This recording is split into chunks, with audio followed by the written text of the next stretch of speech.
Hello and welcome to Voices of Agriculture here on RFD. This week we're coming to you from the Lone Star State of Texas in Sulphur Springs, Texas at the Southwest Dairy Museum.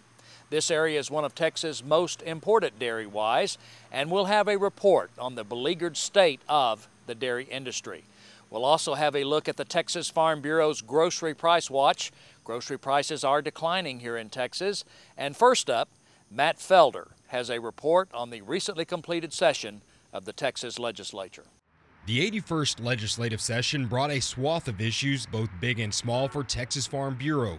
But even as the state scrambled to cut costs any place it could, agriculture and rural Texas came out on top. We received additional funding for several programs, including boll weevil, wildfire protection, fever tick monitoring and prevention, as well as repair of flood structures. Farm Bureau also chalked up a few wins with water issues. Several bills submitted would have given the state more power over local groundwater districts. All failed, keeping local leaders as the decision makers on the use of groundwater. Unfortunately, next session we are going to have a major fight on our hands, and we're really going to need to work hard over the next year and a half, particularly on groundwater, to make sure that we don't lose ground in water policy. The sunset review of the Texas Department of Agriculture paved the way for a smoother and timely operation for producers. Banks can now have certified loan officers through the Young Farmer and Rancher Guaranteed Loan Program. Now they'll be able to sit down, fill out the form, fill out the paperwork, provide any information they need to that loan officer there in their local community, with the understanding that whatever his decision is will be approved by Austin. Also through TDA, ranchers can receive a non-commercial certification to carry out prescribed burns without having to hire an outside person. And when it comes to raising livestock, unnecessary local regulations are now a thing of the past. You don't have to worry about an activist city council trying to pass some regulations that go out into their extraterritorial jurisdiction and say that in order to raise livestock that you have to have certain size pens or certain size crates or anything like that. Other top priorities for Farm Bureau turned to unfinished business, falling victim to the holdup caused by the squabble over the voter ID bill. Case in point, the sunset review of TxDOT. Currently, commissioners serve 6-year terms, but Farm Bureau is working to cut those terms to 2 years. That would allow for the legislature to have more oversight, and thus, in essence, also the voters and Texans across the state have a little bit better accountability over their transportation commission. Also dealing with transportation is the official repeal of the Trans-Texas Corridor that is yet to come, a move both the House and Senate fully support. Farm Bureau is not opposed to toll roads or the need for a bigger and better infrastructure, but it is against the condemnation process that the TTC would call for. Only a repeal laid out in black and white would calm those fears. The Trans-Texas Corridor is still on the books, and a lot of discussion has taken place during the interim, during the Sunset Commission study, and also around the state from farmers and ranchers and other interest groups that the repeal of the Trans-Texas Corridor is necessary. The official death of the TTC would bring yet another win for eminent domain reform, a battle Texas Farm Bureau was close to winning but came up just short, all due to the game of politics. We had a great bill, Senate Bill 18 by Senator Estes, had all of the things that we needed to change eminent domain. It included compensation, it included good faith negotiations, all those things that really help property owners. SB 18 was passed unanimously in the Senate and had overwhelming support in the House. Unfortunately, that bill was another casualty of the voter ID filibuster. Now the focus for eminent domain reform turns to the 2011 session, as the state is expected to double in size within the next 35 years. That's going to mean new schools, new roads, all that infrastructure to support that population. We need to reform the laws now so when that property is taken, property owners are treated fairly. For Voices of Agriculture, Matt Felder, Austin. Thank you, Matt.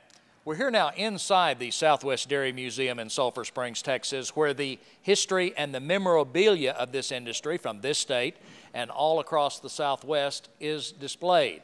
We'll have more on dairy farms and dairy farmers, but first we're going to return to Austin and the Texas Legislature, which passed House Joint Resolution 14, which creates a constitutional amendment on the ballot, Proposition 11, that seeks to improve Texas eminent domain law. Matt Felder has the story, and we all wonder, does Proposition 11 go quite far enough?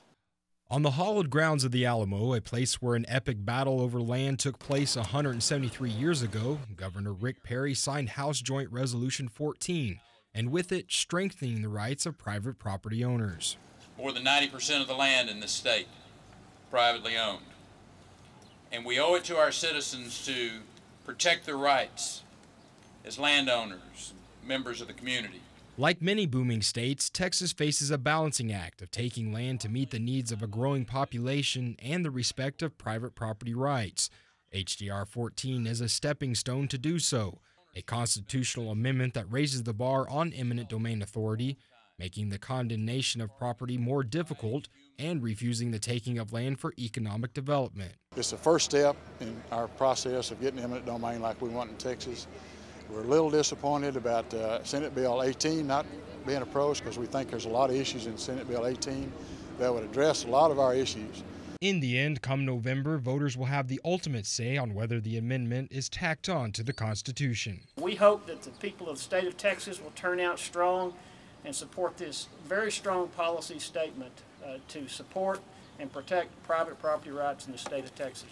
For Voices of Agriculture, Matt Felder, San Antonio. An F5 hurricane bears down on Corpus Christi, Texas. That's one of Mother Nature's nastiest surprises. Would you be ready? Well, the Texas Farm Bureau will be, thanks to a facility that recently opened in Robstown. Ed Wolf has the story. Just days before the unpredictable hurricane season began, Texas Farm Bureau celebrated the grand opening of its all-new Farm Bureau Center in Robstown, built specifically to aid members in these kinds of disasters. If a hurricane comes through or some other event that may cause a lot of damage in the area, this will be our catastrophic claim center. We want to go out and service our members as quickly as possible as an event so they can get their lives back together. Engineered to withstand a Category 5 hurricane, this reinforced concrete structure is the first of its kind in the state.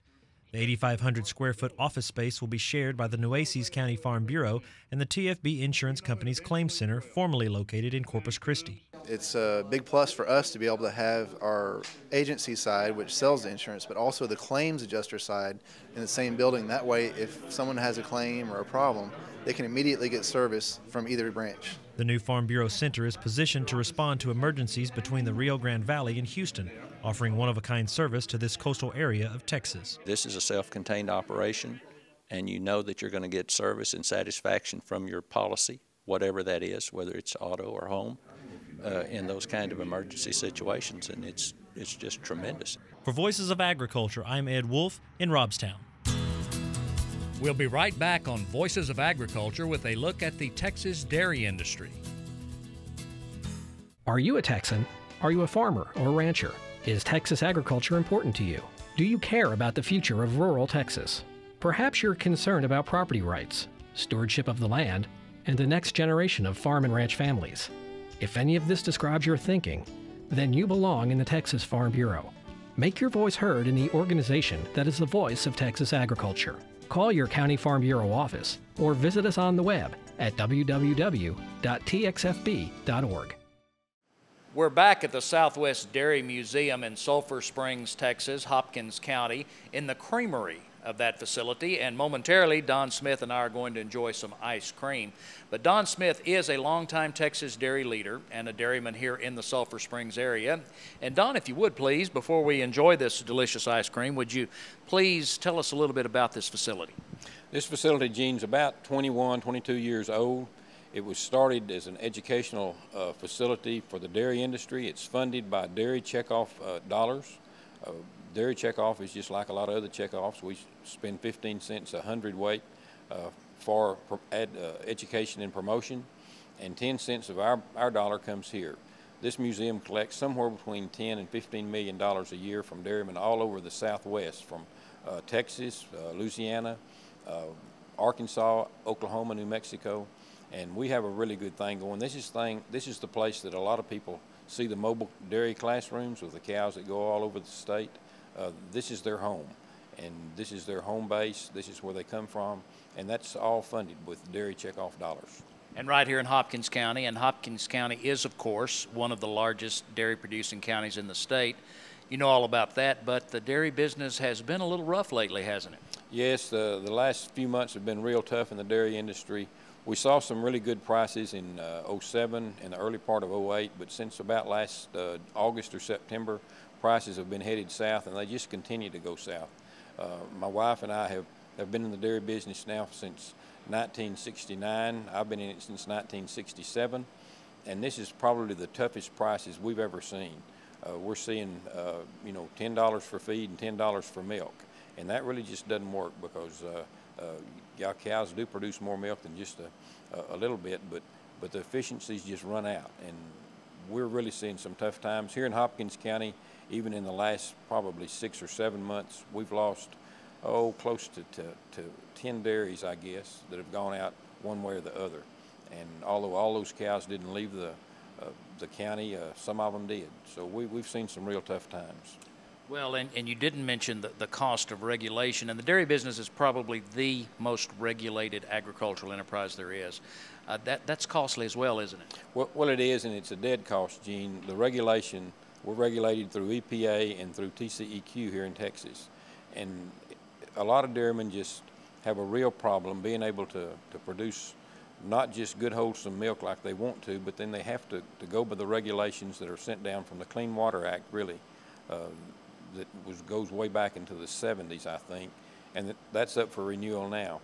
But we're having a real tough time meeting those regulations because everybody wants cleaner water, they want cleaner air, all of those things, and so environmentally we're having a tough time. But the dairymen here in Hopkins County and all over the state and the Southwest are doing a good job. You just hear about it from time to time, but it is a cost. It's a dead cost. There's no way to get the return on your money for being able to protect the waters of the United States. And really no one has much money to comply with those regulations right now, do they? That's right. Right now, the last 6 months, no one's had any money to be able to put in new facilities or even keep up old facilities, really.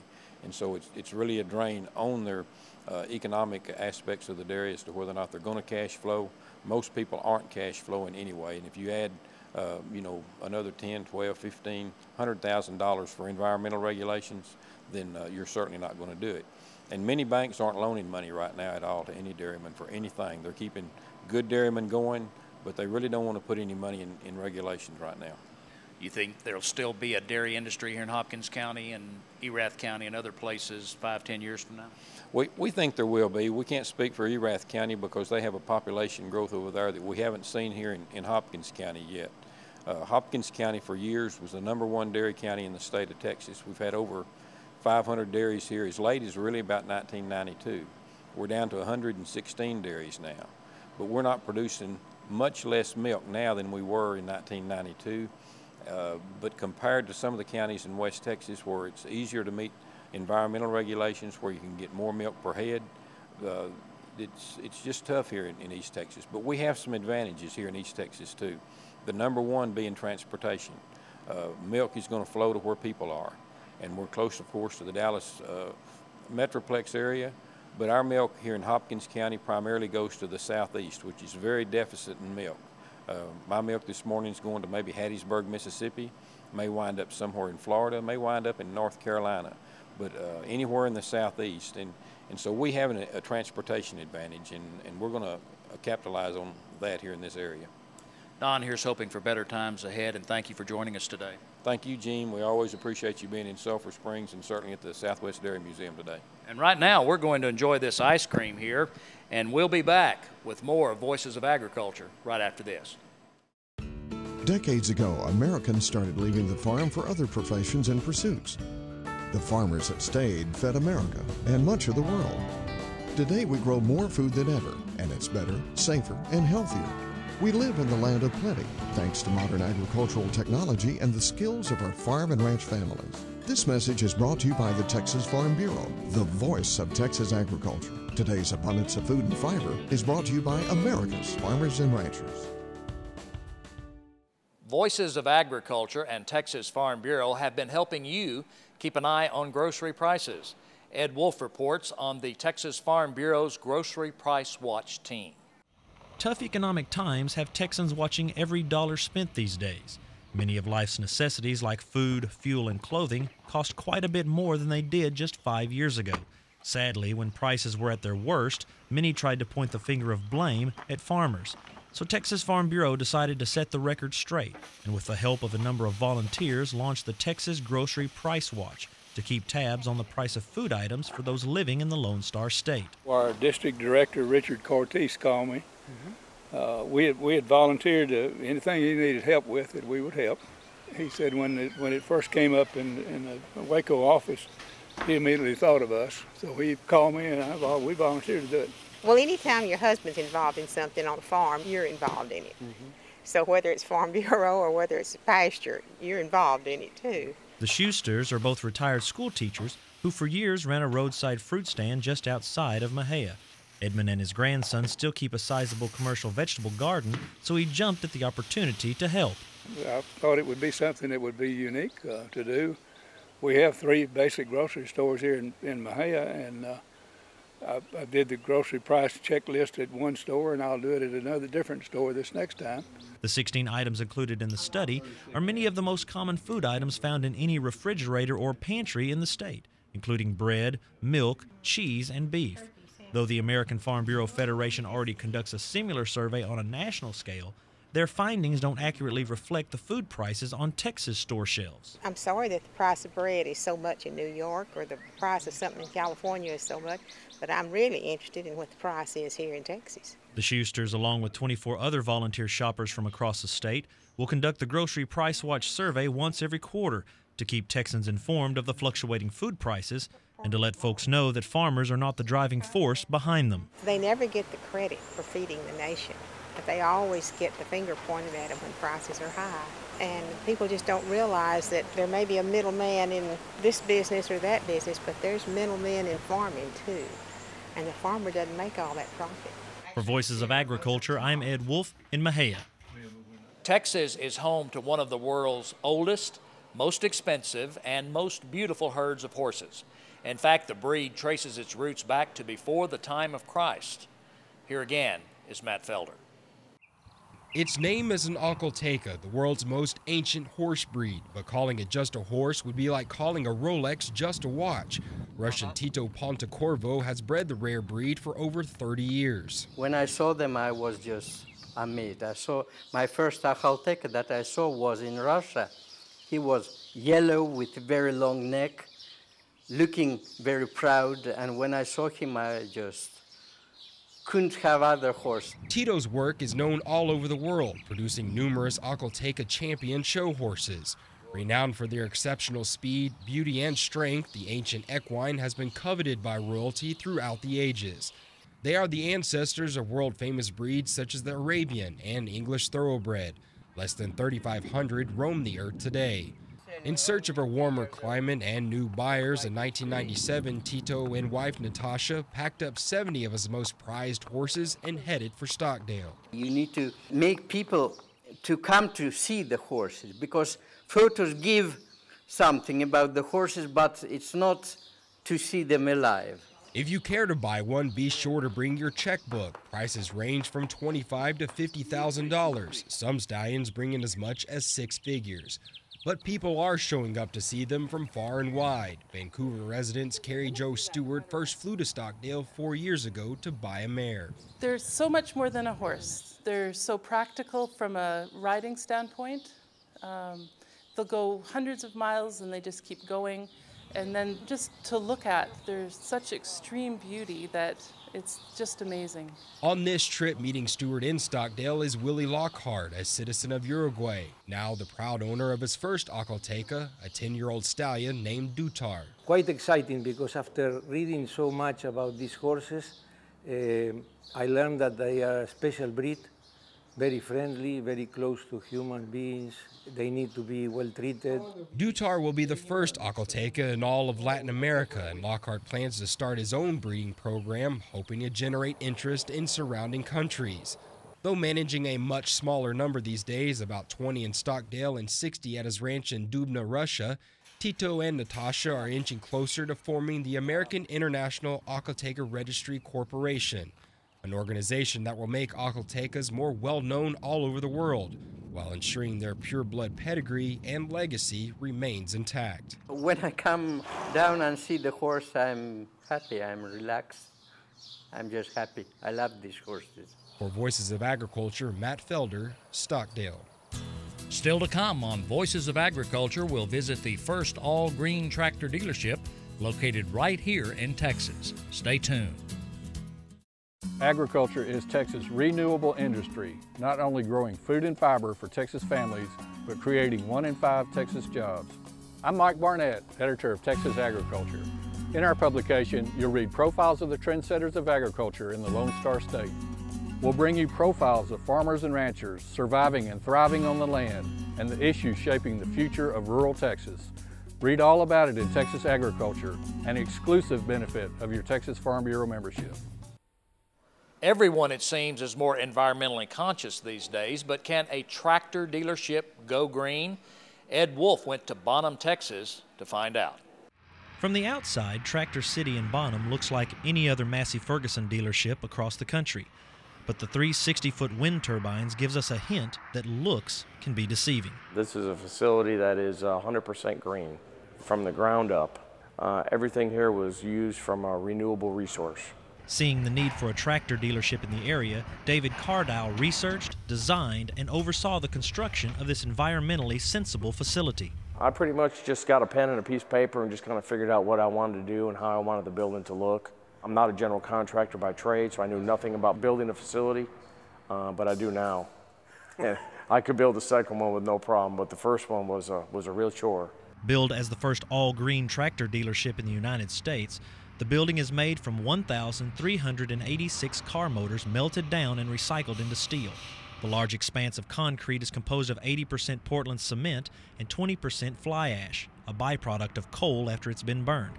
The insulation is made from soy as well as watermelon and cantaloupe rinds, and the carpet is made from crushed glass. All the lighting in here is automatic lighting. It's based on motion.